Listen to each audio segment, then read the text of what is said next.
Cuidados com o medidor. Eu sempre gosto de repetir. Todas as aulas que eu falo de um medidor, eu falo dos cuidados, porque pode danificar o aparelho. Evitar queda, obviamente, tá? São componentes sensíveis. Uma queda pode danificar o aparelho. Tá? Na hora da medição, muito cuidado em não encostar as mãos na ponta de prova, porque se fores medir uma tensão da rede, 240 volts, né, já imaginou. Se colocar um dedinho numa ponta e na outra ponta, receberá aquela tensão. Então, nunca coloque o dedo na parte metálica da ponta de prova. Bom, se for o caso que é indispensável, coloca só em um, porque no outro lado não vai fechar o circuito. Se colocar, por exemplo, vai medir uma pilha, uma bateria, não tem muito como segurar, pode segurar somente um lado. No outro lado, não. Aí não tem problema, que não vai interferir na medição. Tá? Outro detalhe, a posição da chave é que determina o quanto ele pode medir.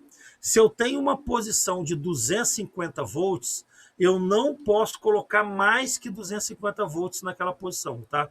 Se eu colocar mais, eu queimo o meu aparelho.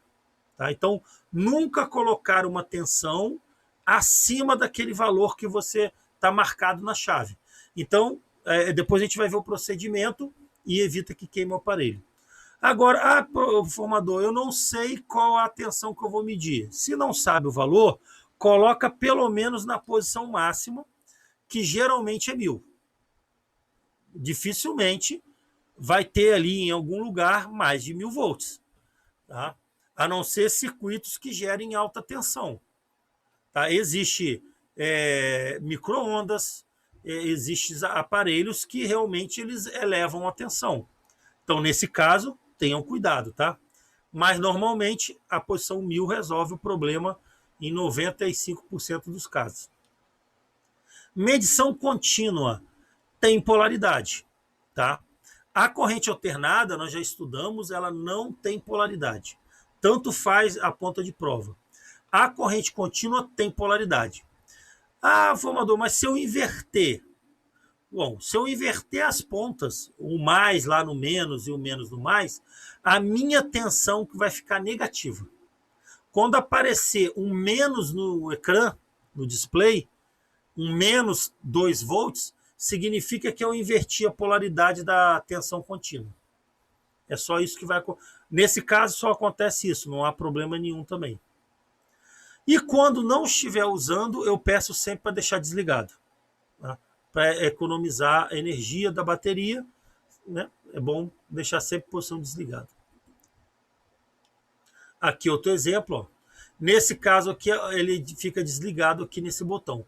Para eu usar esse maniplo, eu tenho que apertar o botão. Aqui tem um off aqui para desligar. Esse aqui também tem uma posição de desligado.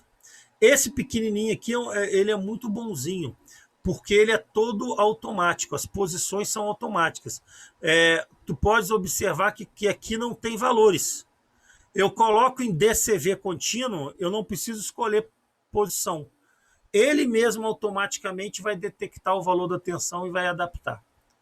É muito bom. E ele tem um auto power off, ou seja, ele desliga sozinho. Se a gente esquecer ele ali, ele vai sozinho e desliga. É muito bonzinho, ele é pequenininho, ó, você vê a mão aqui, é bom para a gente levar para tudo que é lugar. Ele mede frequência, ó, mede resistência, tensão alternada, tensão contínua. É bem legal. Resolve praticamente tudo que a gente precisa. Só não mede corrente aqui. Mas corrente também eu quase não uso. É muito arriscado medir corrente.